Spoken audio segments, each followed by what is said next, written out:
Hi everyone, this video is a book review about a book that I recently borrowed from the public library, and the title of this book is The Contemplative Tarot, a Christian Guide to the Cards, and it was written by Brittany Muller. Now, I am still on my YouTube hiatus. I've been on it for maybe 2 or 3 months, and I'm recording this. I'm going to upload it after my birthday.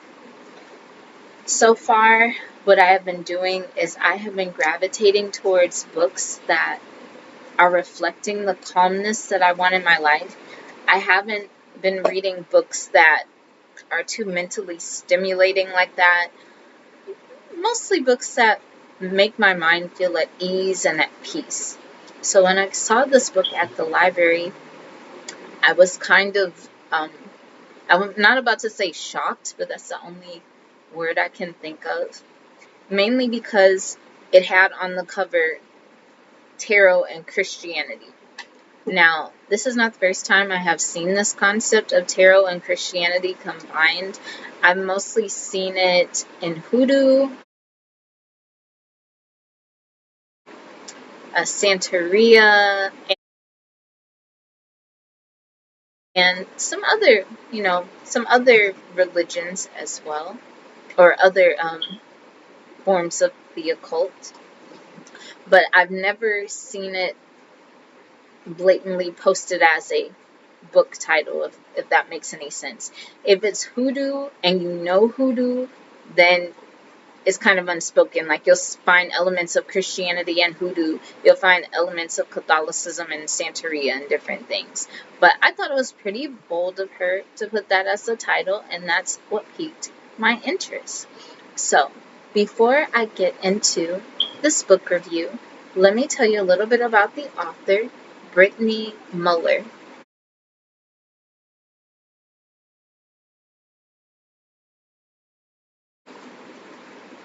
If I'm pronouncing her name right, I don't know if it's Mueller, but I'm assuming it's Muller. Brittany Muller is a writer, mother, wife, and enthusiastic believer in the beautiful strangeness of Christianity. A devout Catholic with an equally devout sense of curiosity, her favorite pastime is finding new ways to think about God. She lives in Austin with her quiet husband and 2 lively sons, and if you're ever looking for her, she's probably sitting under a live oak and reading about saints. So this book is not that old.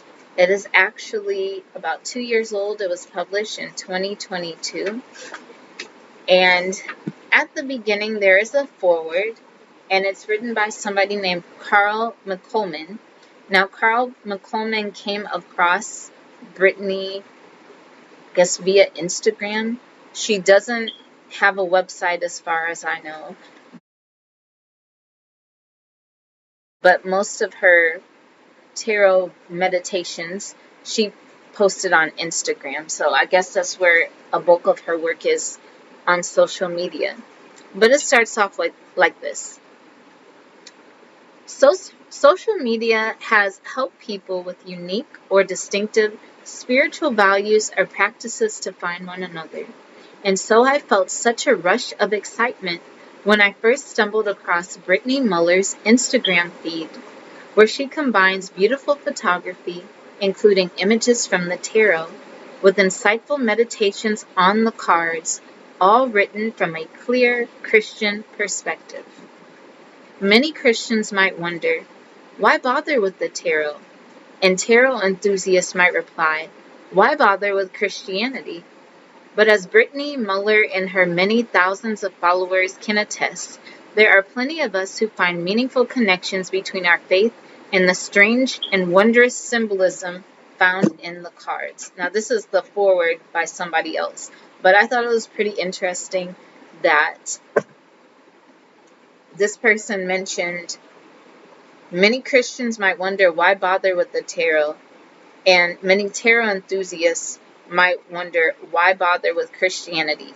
From my experience, from what I've noticed, especially of encounters of different people who are into metaphysics in St. Louis, most of them actually don't have a problem with Christianity. A lot of them actually like Christianity. They incorporate elements of Christianity into their life. A lot of them like Jesus. Some see him as an ascended master, and some see him as something else. They're like mystical Christians.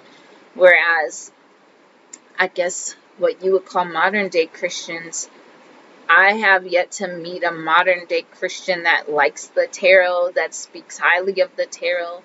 They mainly will just cluster it into one category, like Buddhism, tarot, Wicca, hoodoo, atheism. It all goes in one basket, and that basket is on its way to hell. Like, that's what I've noticed from my experience.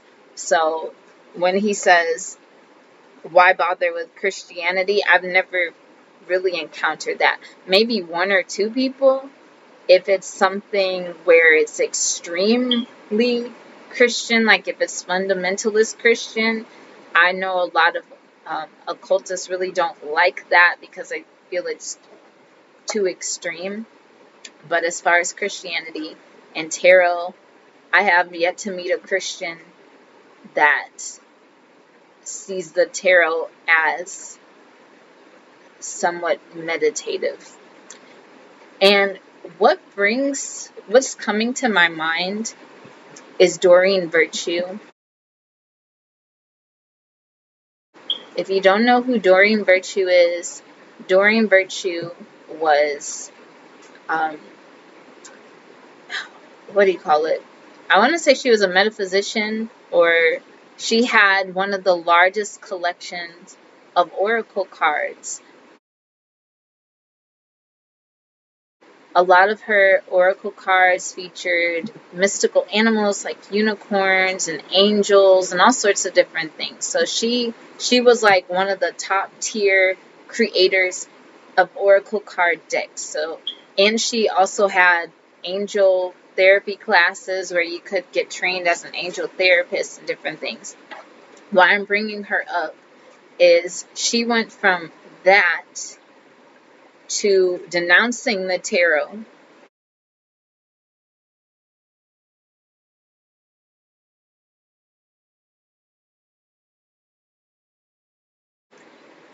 She had some type of vision of the Christ. This is back in 2016, so I'm saying this from my memory because she deleted all of her oracle card readings off of YouTube, and now she's going on this whole denouncing the tarot Christianity train, going from podcast to podcast and stuff like that. But she had this mystical experience, personal experience with the Christ, with the Sacred Heart of Jesus.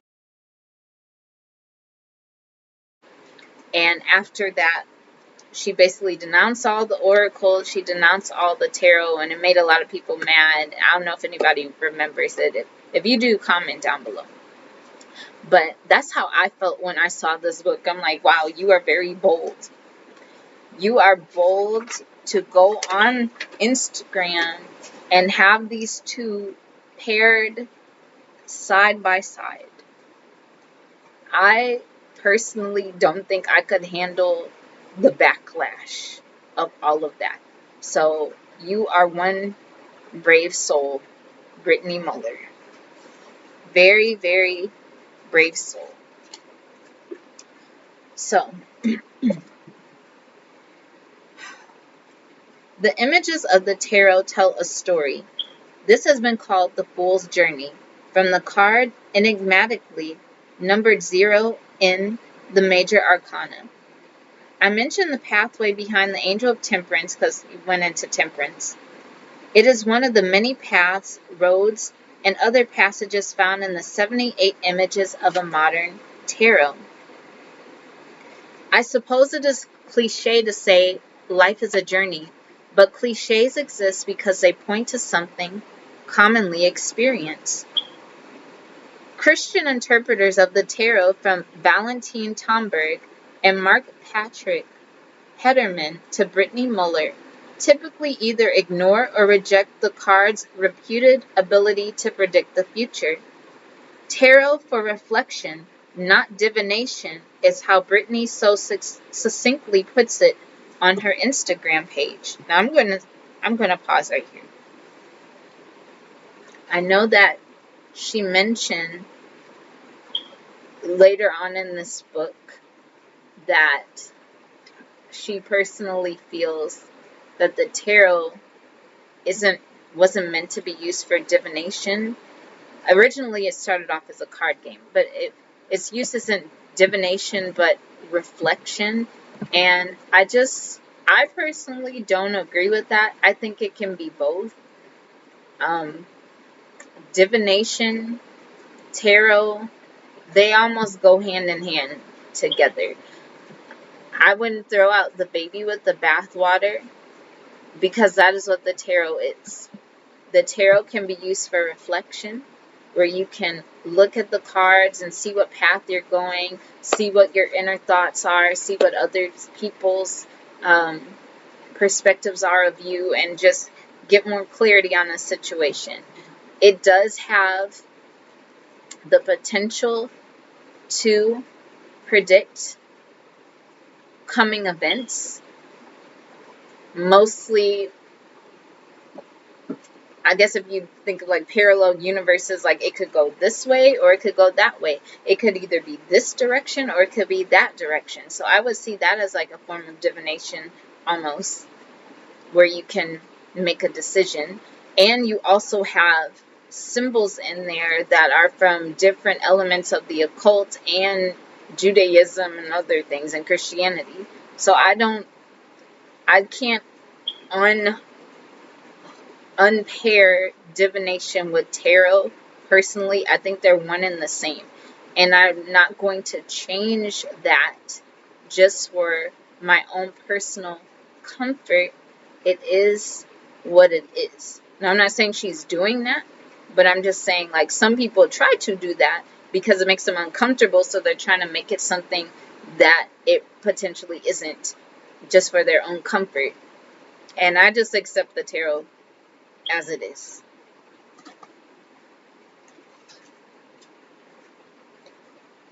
There is a simple reason for this. Christians don't believe in faith. The truth will set you free, promised Jesus, and we take him at his word. If I am free, then I do not have to break out in a sweat if the Tower card or the Ten of Swords shows up in a tarot spread. Which brings us back to the question of why bother with tarot cards at all. Brittany's distinction between divination and reflection is the clue to answer that question. The 78 images in the tarot are distinctive, unusual, ethereal, and sometimes strangely beautiful, and at other times may seem unsettling or disturbing. But if you've taken an honest look deep within yourself lately, you probably can recognize that there is remarkable beauty and unsettling stuff within your own heart, too. Why bother with the tarot? Because the cards invite us into a story, a journey, a dream, a mystery.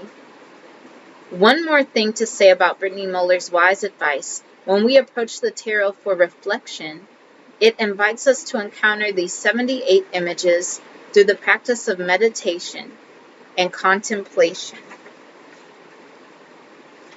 We live in what has been called the post-Christian age, so not everyone who picks up this book will identify as a Christian, just as not everyone who reads this book may have any prior knowledge of the tarot. I think a lasting gift of this book will be how Brittany Muller plays matchmaker, introducing us to both the insights of the tarot and the splendor of Christian spirituality, and how they work together for anyone seeking that deep inner reflection that comes from the alchemical union of these two different yet related wisdom traditions. So I think that was a pretty nice introduction, or what do you call it? Forward for this book. A nice opening that will prepare you for the writing that is to come. So let's talk about Brittany's experience in getting with the tarot. So she states that she grew up in a Christian home. Hold on one second. I gotta plug up my computer.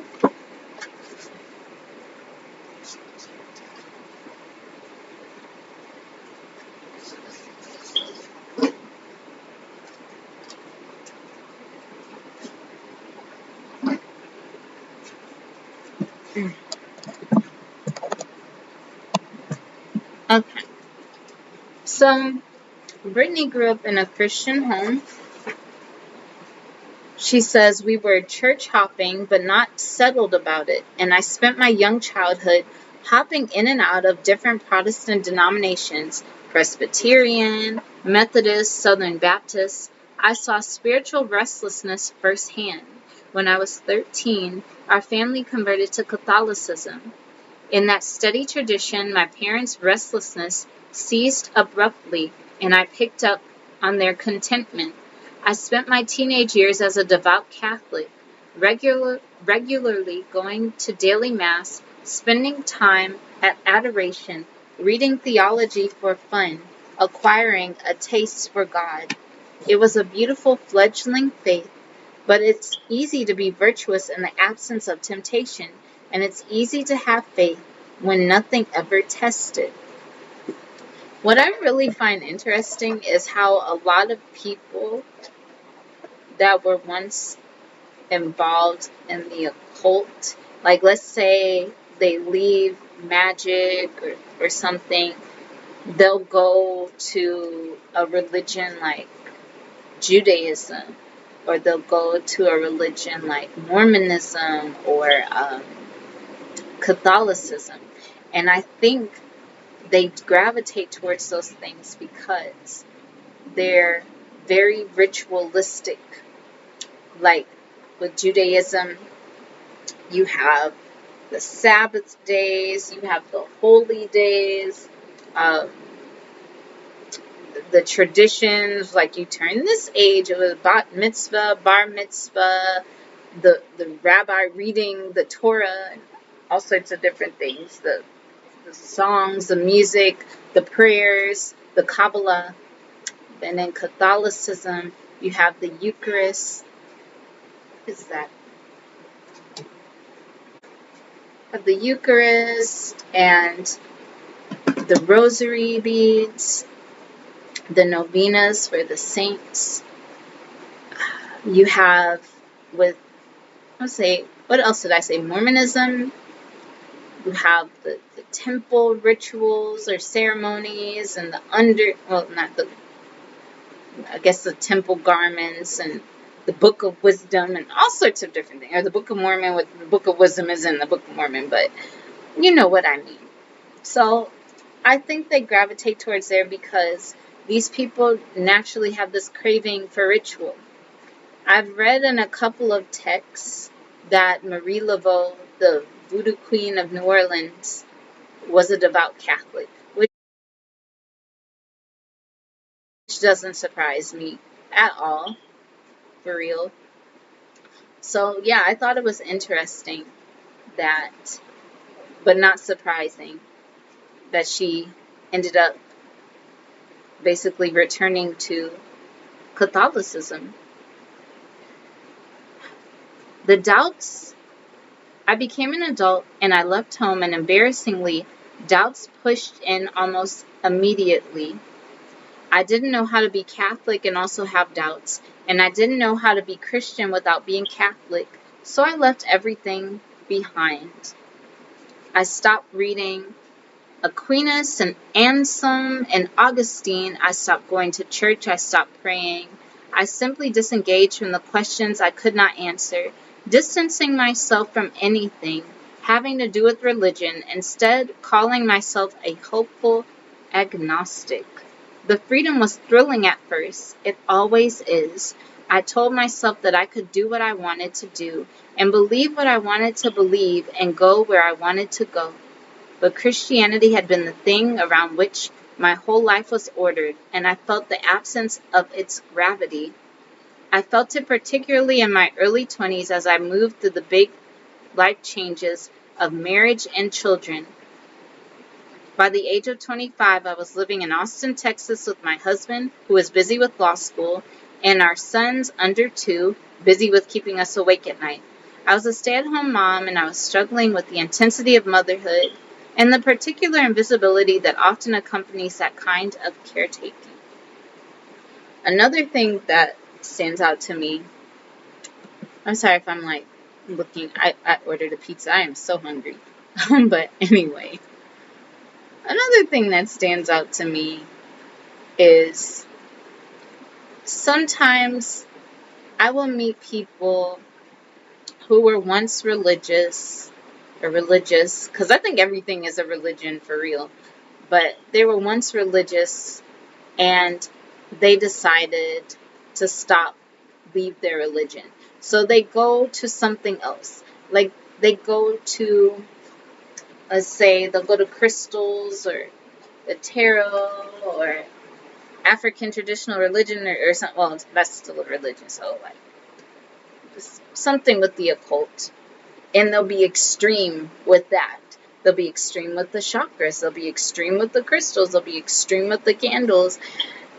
They will just replace this new belief system as a replacement for their old belief system.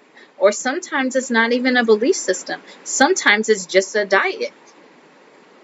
They'll replace the belief system that they got rid of with a particular diet. It might be veganism, mostly, that I've seen.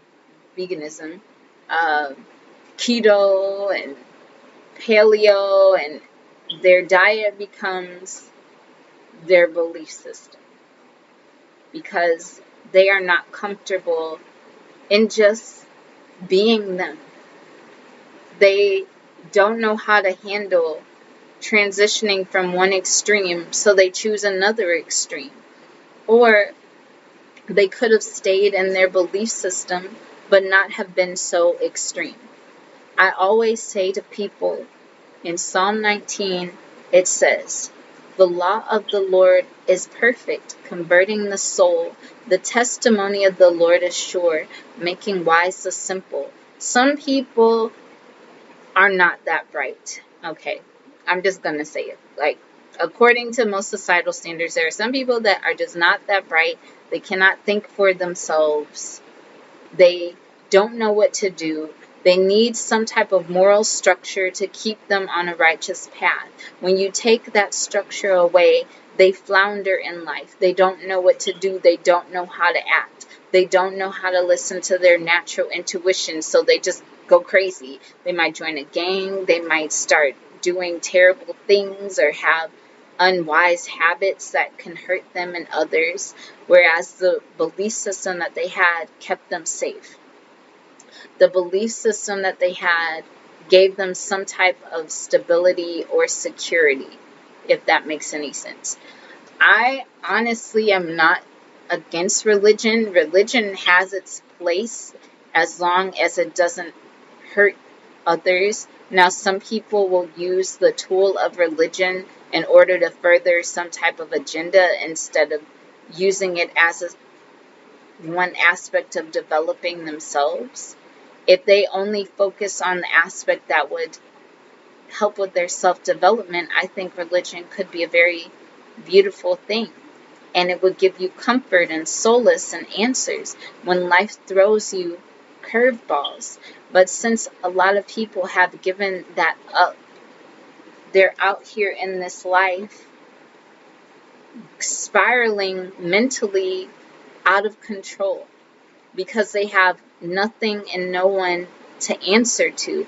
I would rather you have someone or something to answer to than no one to answer to at all, because at least you would move throughout life in peace, if that makes any sense. Just because you have a crayon box and some of the crayons are broken, they can still color. Let's see. Austin has a reputation for being a witchy kind of place, and I found that reputation to be true. Most everyone I met was trying to cultivate some sort of personal spiritual meaning. I had friends who collected crystals, friends who practiced astrology, friends who went on Sunday morning hikes and called it church. I also had friends who played around with tarot cards. Captivated by the images, Hello? Hold on.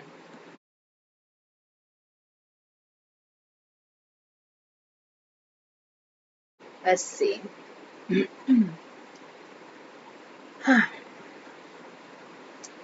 I bought it and because I was bored and restless. So she's talking about the Rider-Waite Tarot deck, which kind of looks like this.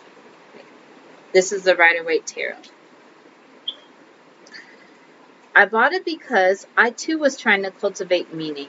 Tarot scratched my itch for the ritual of religion, and I quickly fell in love with how it made me feel seen. I never used it for divination because I never believed in divination, but I loved creating a quiet space to shuffle cards and pull cards and sit with them. I still don't separate divination from the tarot. That's just how I feel. But you can use the tarot in whatever way you want. Some people use it for art. Some people use it to get answers. They do use it for divination. And others, like Brittany, will use it for meditation. This entire book is full of meditations that she wrote about the cards. I love getting to know characters like the Fool and the Empress, the Knights and the Queens. I loved registering my ever-changing reactions to these images and seeing myself, good and bad, reflected in them. It was also a fine substitute for prayer until it slowly became no longer the substitute but the substance. The sneaky thing about tarot is that it is full of surprisingly Christian imagery. Tarot originated in 15th century Italy, and the cards reflect the deeply Christian culture of that particular time and place. During a time in my life when I wanted nothing to do with Christianity, I simply refused to read scripture or attempt prayer or darken the door of a church. I was pulling cards almost every day and using them mostly as journaling prompts. My Catholic upbringing wouldn't allow me to look past the Christian ideas that permeate the tarot. There is a lot of Christian imagery in the tarot, even like the Eucharist and crosses and all sorts of things in there. I wish I could pull some of the cards. Hold on. It has like the Hierophant. Or the Ace of Cups.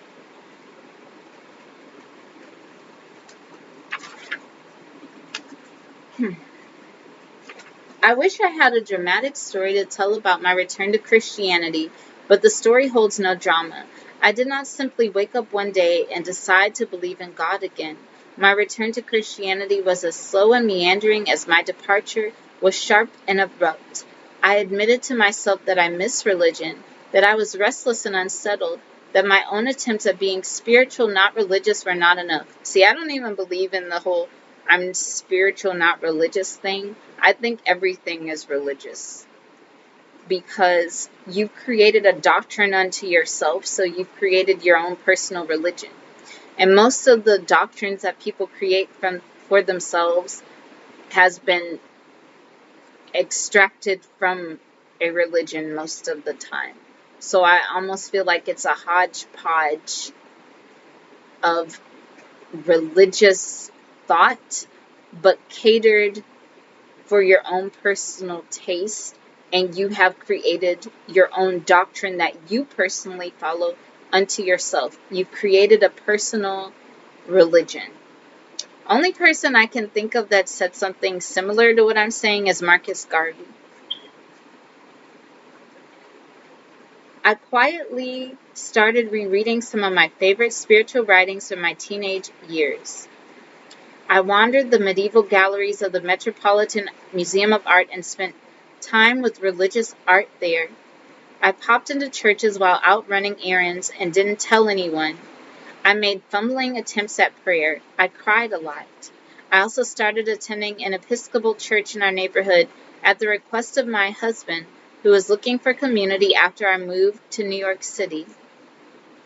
This is the point of the story where the reader expects me to write how I abandoned tarot in the peaceful wake of my return to Christianity. That would be a tidy ending, wouldn't it? Tarot has had a bad reputation after all. I didn't abandon it, though. To be honest, the idea never once crossed my mind. It seemed unthinkable to me because tarot was one of the things that led me back to God. To my mind, tarot and Christianity are a natural pair, even though their marriage seems strange at first and second and third glance. I integrated tarot seamlessly into my prayer practice, pulling cards with morning prayer and finding connections between the images and the scriptures. I feel like some people will be in a belief system at one part of their life, and then in another part of their life they'll be completely different. So like my cousin right now, he grew up Baptist, or I think he's Baptist. I don't know if he's non-denominational Christian or Baptist, but he's maybe, if he was born in 1999, he's probably 22, 23. But right now he's a Muslim. And he might be a Muslim his whole life. I don't know. Basically, Nation of Islam Muslim. 2024 minus 1999. He's 25 years old. I had a friend who was in her late 30s. She's probably in her 40s now. And for a while, she was mostly into metaphysics. And then she ended up as a Hebrew Israelite. Actually, that kind of shocked me a little bit. I had another friend who was the exact same way. She was into either African traditional religion or metaphysics, and she became a Hebrew Israelite as well. I've met people who were Christians and became something else. Me personally, if I had a belief system like near the end of my life, it would probably end up like being Christianity, but it wouldn't be like those fundamentalist Christians are like it wouldn't be that. It's just what I'm comfortable with. Like I wouldn't go like the Doreen Virtue route where I'm like, I denounce the tarot, I denounce this. I mean, I wouldn't do all of that. I would just probably just be Christian because it's very simple for me. Just as I get older, I just simplify. But that wouldn't change like how I feel about anything. Like it wouldn't make me hate tarot. It wouldn't make me hate candles. It wouldn't make me hate any of that. I wouldn't have any hatred for it. I would still like accept it. Like I would just be like Christian. And if I had children, I'd most likely raise them Christian so they would have an easier life. Mostly. Have it less complicated. Because sometimes when you're going from one belief system to another, it causes this trauma in your mind. Like you're like, am I right? Is it right? Is it wrong? I don't know. So yeah, that's how I feel about that. 1 second.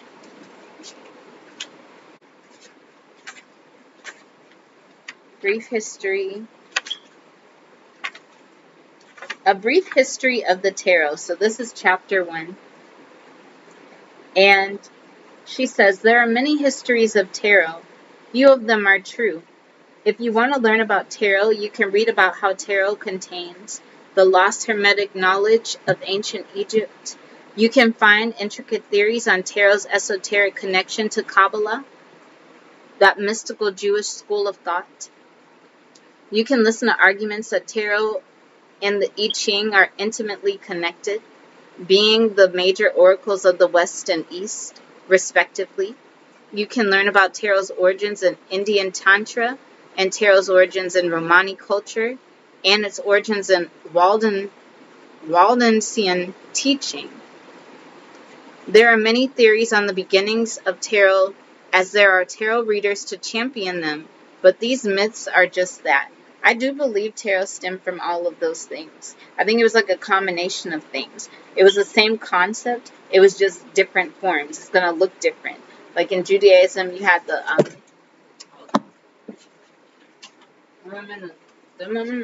something like that. It just looked different, but was the same concept. And I don't know who had it first, but probably all these places had an element of what it would become. Appearances are deceiving, though. In truth, in actual verifiable truth, tarot began its life as nothing more than a card game with no purpose beyond providing entertainment to Italian nobles. Well, that one was Tarocchi. It was a card game. But I think the way the tarot looks now came from Tarocchi, but the actual tarot predates Tarocchi. Renaissance Italy was nothing if not Catholic. At the time, the Catholic Church was undoubtedly the central institution of Western Christianity, and it was seated in Rome.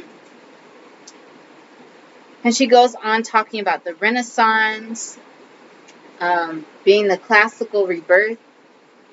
One of the intellectual challenges of the Italian Renaissance was figuring out how exactly to do those things, which was essentially revive the ideals of cultures to measure themselves by the standards of the ancient world. Obviously, much of what was being unearthed about the ancient world had its origins in pagan antiquity, and the people of the 15th century Italy self-identified as Christian to a degree that can be difficult for us to fathom today. I guess because they would burn you if I'm not mistaken, or you'd be executed or something. I don't know if it was Italy or Rome, or the Colosseum. Wait, no, not the Colosseum. They were executing Christians. That wasn't there, but yeah, the church, Catholic Church, very, very, very powerful institution. Religious art from that time, the Madonna and Child and the saints and all of that, the cathedrals. I could see why this would cause a dilemma for them, especially if you're trying to level up within the confines of your religion.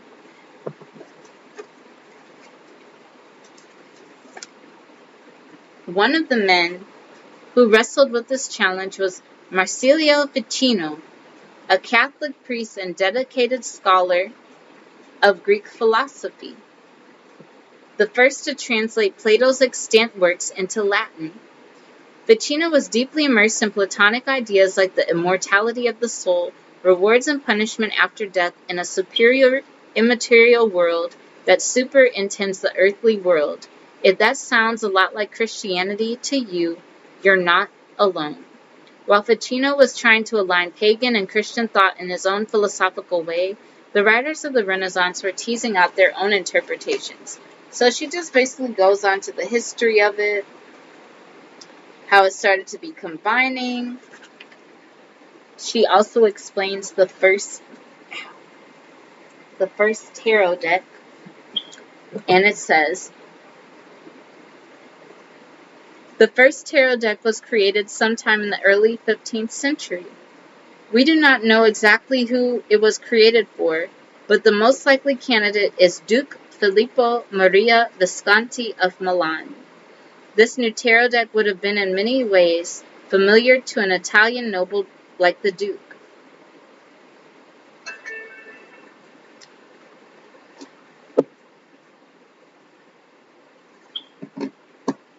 Created not for divinatory purposes, but for playing a game similar to bridge, it contained the 4 suits of the regular playing card deck, with which the Italian nobility would have been familiar: cups, batons, coins, and swords. These were pip cards, somewhat prosaic cards, marked only with the small and standard symbols that denoted each card's suit and value. What made the new tarot deck special was the novel addition of a 5th suit, consisting of 21 trumps and a fool. These trumps were originally illustrated but unlabeled, and while their symbolism and order varied among individual decks, their Renaissance influence was always clear. The trumps contained allegorical figures that express ideas from both Christian thought and classical antiquity. So what happened? How did tarot evolve from an unassuming card game to an esoteric divinatory game? It took a long time for that shift to happen, the course of several hundred years. Tarot died out in Italy. It remained fairly popular in France and Switzerland, but not really anywhere else. Eventually, tarot decks became standardized in the form of the Tarot de Marseille, a deck that is still in use today. At this point, however, it was still only a game. Tarot's shift from a simple card game to an occult tool shrouded in mystery happened not gradually, but rather abruptly, and it happened in 19th century France. So basically around that time, 19th century France had this interest in other belief systems, the occult, Egypt, Kabbalah, Hinduism. Then you had all of these magical groups forming, like the Golden Dawn. I don't know if it was in France, but the Golden Dawn and other occult groups were forming.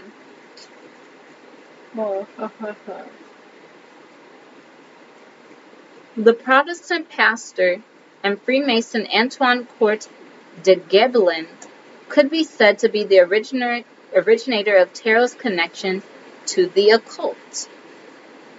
He lived in France in the 18th century, and while his interest in the occult predated France's occult revival, he set the stage for what tarot would become. He basically saw the tarot at a party in Paris, and he was struck by their imagery. He basically combined his interests and what he was researching at the time with the tarot. But yeah, this chapter, A Brief History of the Tarot, just goes on and on about the history of it and how it came to be. Then she goes in chapter 2, Why Tarot, and she mentions ways that you can use the tarot that isn't divination. So you can use it for self-reflection. You can use it for visio divina. It's a Latin term which means divine seeing. I guess meditation. She also talks about how to pray with the tarot, different ways that you can pray with it. Some elements from Catholicism. And then the rest of the book, she lists the different cards and has a meditation with them. So I thought it was so uncanny because as of late, over the past several months, I've been slowing down. I've been remaining more calm. Hold on one second. I'll be right back.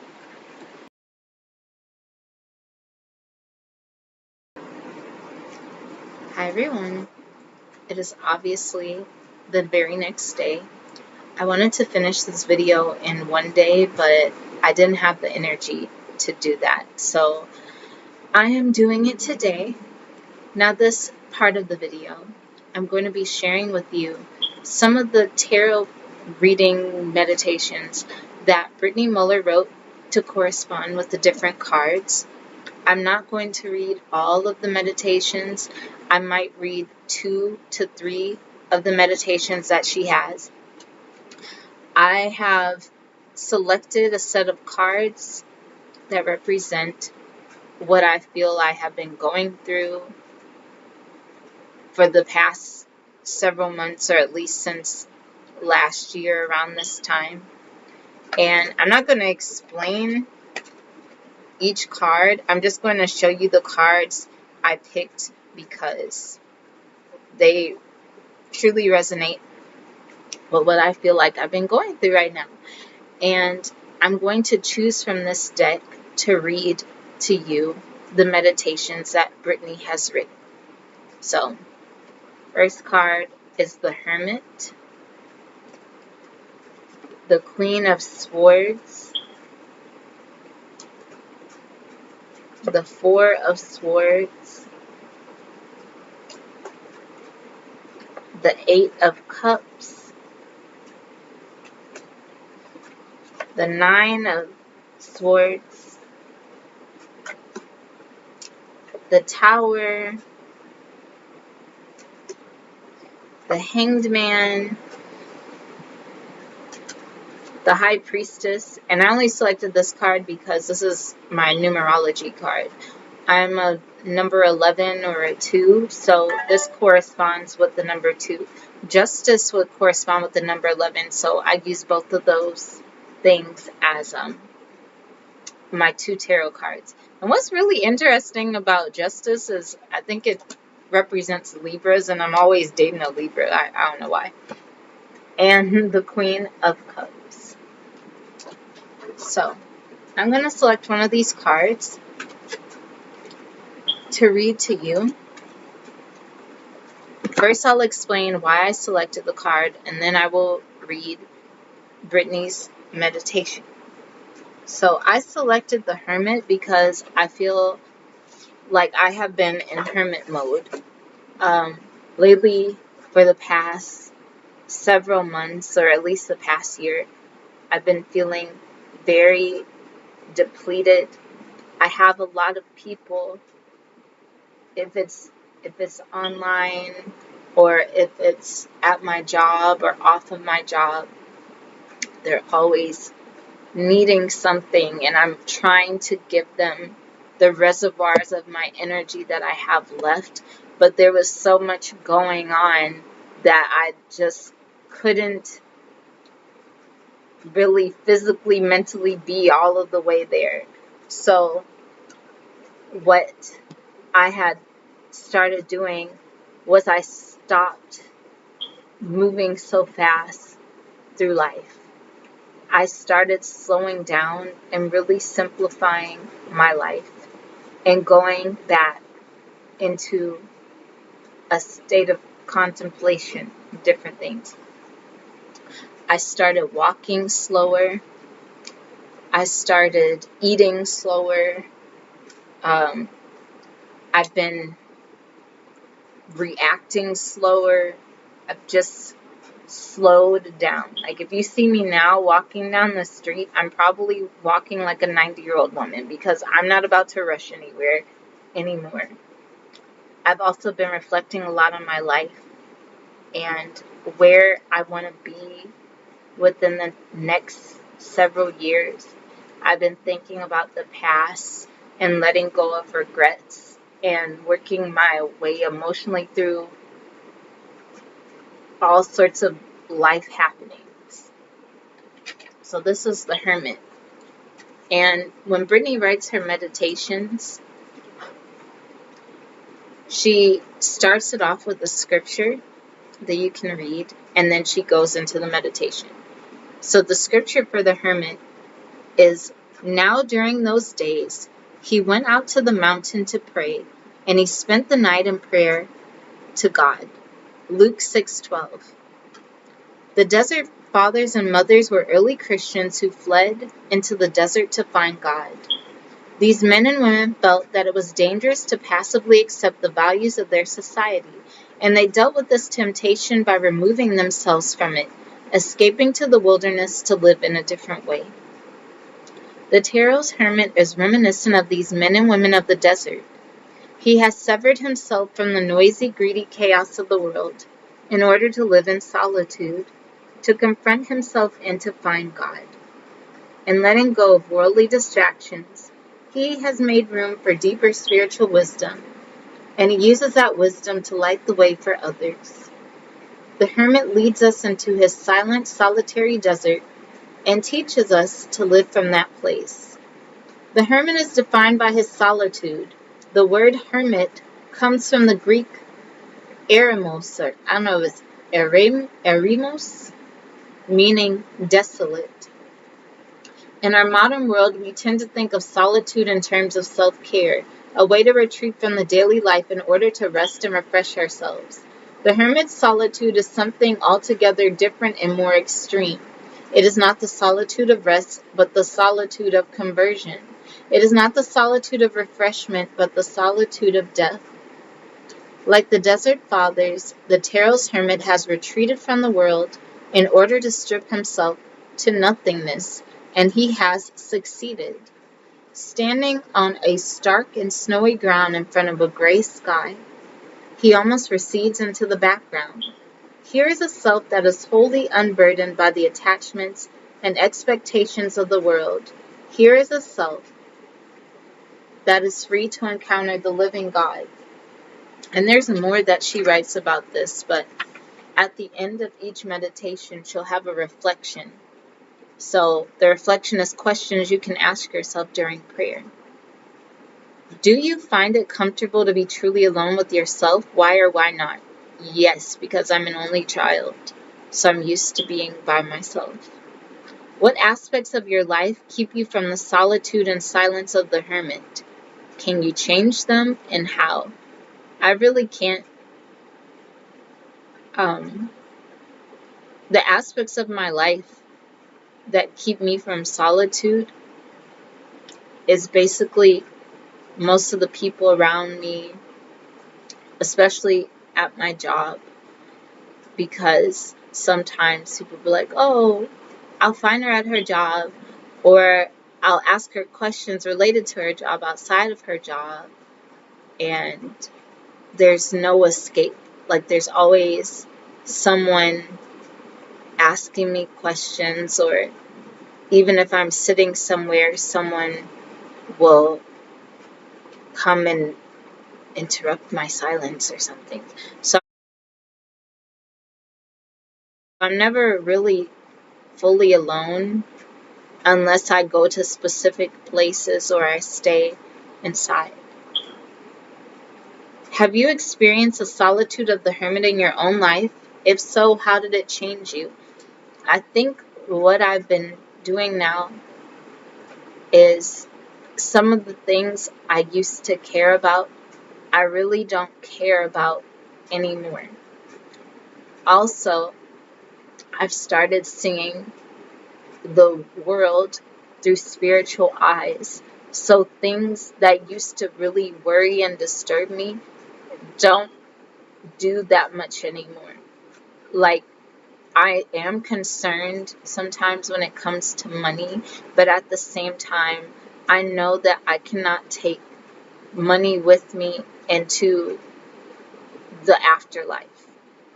So I have started to disconnect and detach from things of a material nature on most parts. Some things, not all things, but I've also felt like I wanted to just not talk at all. I've wanted to not hear too much noise. And I've also been going to sleep earlier. I have been getting even more tired than usual, so I've been letting myself rest. I have stopped rushing. I have stopped giving my energy to things that disturb my mind. And that can include, like, cutting off people I'm watching on YouTube, cutting off things I'm listening to, all sorts of things. And it's really helped me to be very calm. When I think with the mind of the hermit, some of the things I used to worry about or used to seem like a mountain now seem very frivolous to me. But I still try to treat it with respect, especially if somebody else is going through whatever they're going through. Next one is the Queen of Swords. The Queen of Swords, usually in the tarot, it'll be like, oh, female sadness, bitterness, infertility, all sorts of things. Right now, for the past several months, I have been going through this right here. I have literally just been cutting off things that I just don't want to deal with. I had one almost relationship, almost, that I cut off because I'm not the type of person to argue. I don't like arguing. I don't like conflict. And this person who we were trying to build a relationship with would always start arguments for no reason. If I was speaking in generic terms, they would turn it into an argument. And they would try to prolong it for days.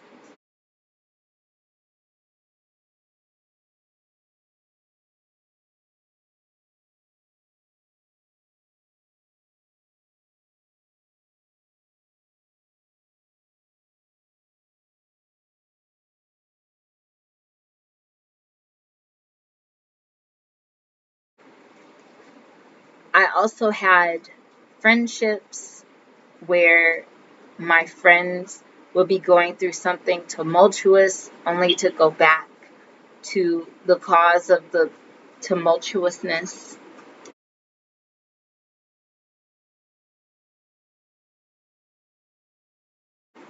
And it felt like I was on an emotional roller coaster ride. So in the past, I would have stuck through and tried to work things out with these people or these situations. But since I'm conserving my energy, I just cut off everything. I never even explained. I blocked numbers. I just stopped talking. I didn't want to deal with the nonsense. Why should you deal with nonsense when life is so precious? Do you really want to spend your days arguing? Do you really want to spend your days in conflict? I didn't want to do that. So instead of trying to rationalize and be like, oh, let's do this, cut them off. Sometimes people have a hard time cutting things off because they're trying to consider people's feelings. But sometimes you just have to make a quick cut. Like it's just like piercing a baby's ears. It's like, okay, pinch your finger, boop. Or giving some like those babies a shot. Like if they're getting an immunization and they're getting distractions, like, boop, okay, you're done. That's how you have to be sometimes in life. Because most of the people sending it there, they might subconsciously be trying to distract you from your greater purpose. So that was the Queen of Swords. And the meditation for that,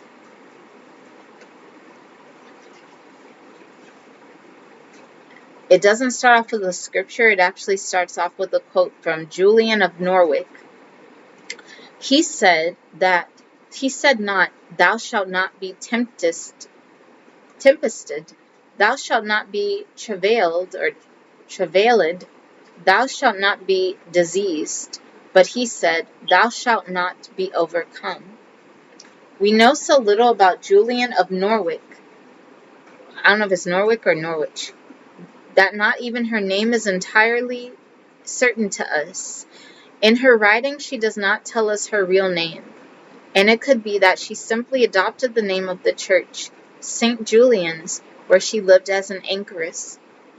What we do know is that she was born in England in the 14th century and that she lived during a time marked by war, famine, sickness, and unrest.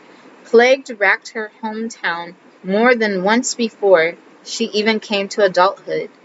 Julian grew up amid death, and this closeness to suffering colored her life. So Julian was obsessed with like suffering, Christ's wounds. Hold on one second. Let me go get my computer plug.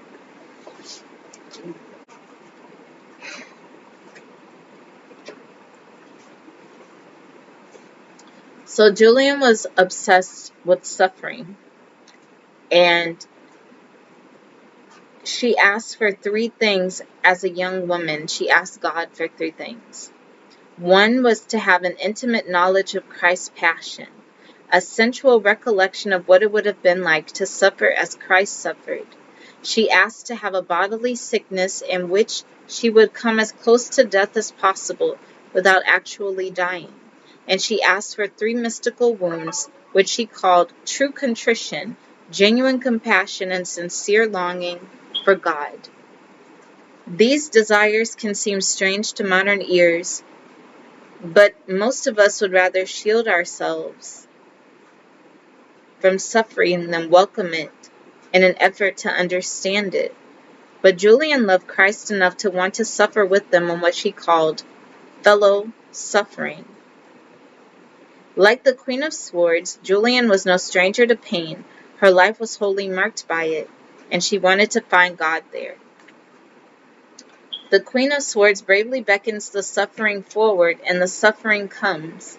Sometime around the age of 30, Julian got her wish. So, Julian was dying, and she started to have visions. In these visions, she alternated between joy and sorrow. She saw things like Christ's blood flowing through heaven and hell and earth, the devil being defeated by Christ's death, and Christ's body slowly decaying on the cross, and the pleasure Christ felt at having suffered for her sake. While the Queen of Swords calls suffering to her, she does not believe in suffering for suffering's sake, and while she is a mystic like all the queens of the tarot, neither is she a mystic for mysticism's sake. The Queen of Swords, with her crown of butterflies, shows us how suffering can be transformed. Life often feels like one long, hard struggle, but our suffering is transformed by our belief in a God who knows exactly what our suffering feels like. The love is greater than the suffering itself. No matter what happens in this life, God holds us in our pain, and so in the end, all shall be well, and all shall be well, and all manner of things shall be well. So the reflections are, spend some time with the Queen of Swords. How does she seem to you? Brave, compassionate, distant, intense? I think she seems like, don't play with me. That's what she seems like. Like, I will cut you off. Don't play with me. And she is direct. She doesn't mince any words. She just gets straight to the point. Some people would even call it cutthroat. But that's what I see. Like, she knows what she's on. She knows what she's going to do. There is no gray area. There is only black or white with this lady. Think of a time in your life which you experienced suffering. Do you feel as if God was with you in that suffering as Christ was with Julian of Norwich? I think when I was I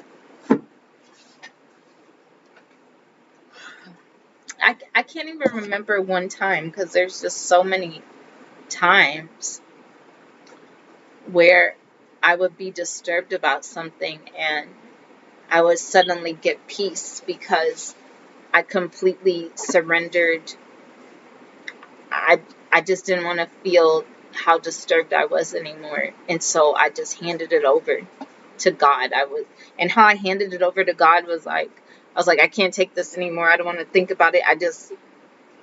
I'm just gonna move on, and that's what helped cause me peace.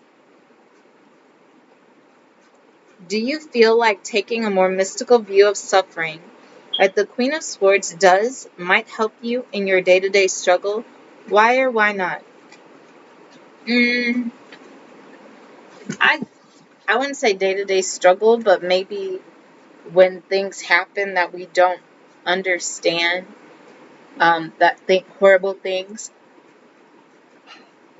I think it would help us make sense of those things so we won't carry the trauma of whatever event or situation caused us trauma throughout the rest of our lives. And let's see. The Eight of Cups. When I think about this card, it's more like walking away from the cups of your concern. So there are certain things in my life that I'm just ready to walk away from. I feel like I have outgrown these things. I feel like I've outgrown these people and these different habits, and I'm just ready to move on. it almost feels like I am, just imagine a woman who is pregnant and the baby keeps growing and growing and growing and growing, and the baby stays in for 10 or 20 years. Technically, that would be impossible because the baby would die or the mother would die. You're only supposed to stay in certain things for a designated amount of time. So right now there are things in my life where I feel I have reached my peak with them, and I am ready to start a new chapter of my life instead of going into this hamster wheel. I've also been inspired to make more active, proactive moves and actions in my life by my association with others, by watching what others are going through. So I have maybe 2 friends who are going through a toxic situation with each of their partners. And when I look at these, when I look at the whole situation of both of theirs, I realize that if I ever encounter something like this again, I can just walk away from it. And it doesn't have to be a relationship. It can be a job. It can be a friendship. It could be a thought pattern that you have. It's okay to walk away from certain things, especially if it doesn't serve you anymore and it has reached its conclusion. It's okay to move on.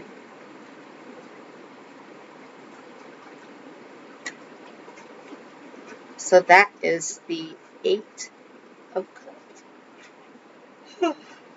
So tired. 8 of Cups. When you search for me, you will find me if you seek me with all your heart. Jeremiah 29:13. The Gospel tells us a little story about Peter and Andrew, 2 of the disciples. Peter and Andrew are fishing on the Sea of Galilee one day, and Jesus is walking along the beach. Jesus sees them and he calls out that they should follow him. With startling speed, Peter and Andrew heed that call, dropping everything to follow Jesus. Only a few verses long, this story is easy to miss, but it contains one of the greatest mysteries of our faith. The call of Jesus is one that many of us know. It is the still voice that speaks to our interior restlessness for God, beckoning us to leave the old life behind. The 8 of Cups offers us another example of the heeding of this call. In it, a man walks away from the 8 cups. There is nothing wrong with the 8 cups he has. They are all intact and upright and carefully stacked. A cup is missing, though, and it is obvious. The gap is noticeable. Though the man's life is perfectly fine, something is not quite right. The man is off on a journey to find the missing cup. He has paid attention to his own interior restlessness, and he is letting it lead him. He is answering the divine call. This seeking can feel uncomfortable and dangerous because it requires that we leave behind the familiar.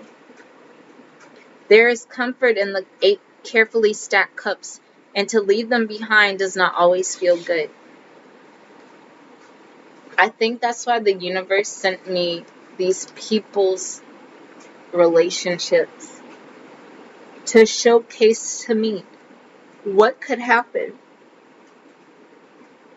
to me if I invest my time and energy into whatever does not serve me. You blink and now 6 or 7 or 8 years has passed that you could have been at peace with yourself, but instead you're over here slaving away or arguing with a person or whatnot.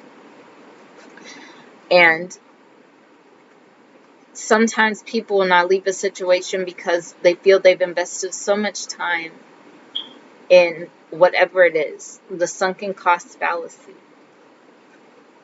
But sometimes what waits ahead of you is greater than what you're leaving behind. Life has to move on because life moves in cycles. It doesn't just move in a straight line. Whether you move or not, life is going to continue going. And if you want to be at your most elevated self, I would suggest you going with the natural cycles of improvement and building the self-esteem to either walk away or start something new.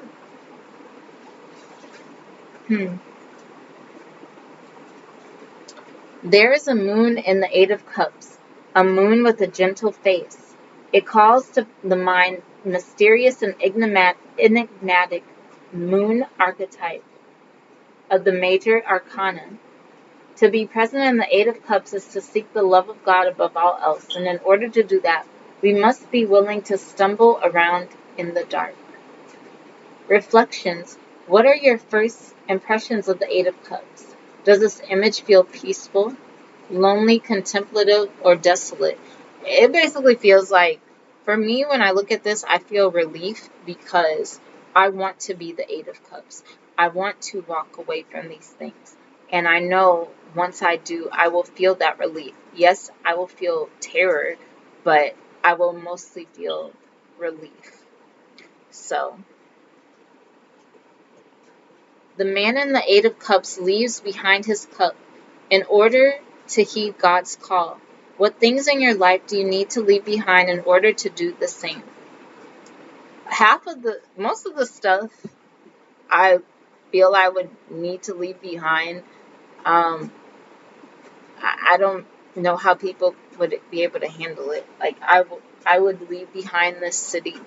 I would leave behind most of the things I have created.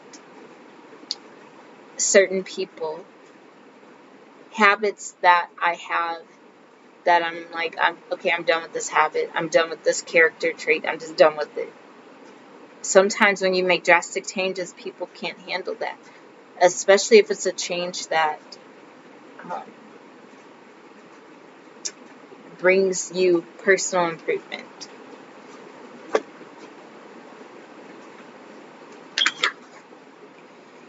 Reflect on the idea that we are not allowed to understand God's call, that we can follow it without fully understanding it. Does that feel comfortable for you, or do you feel the need to understand before taking action? It really varies. I have this feeling right now that my time in this whole state is done. I'm done. I've done my best. I am ready to move on. I am ready to deserve better. I have this call inside of me. But sometimes I don't follow it because I'm trying to question myself. Sometimes being rational drowns out the voice of God. Even though God will use rationality, sometimes you have to think in miraculous ways in order to get miraculous results. You don't know what the universe and God has up their sleeves.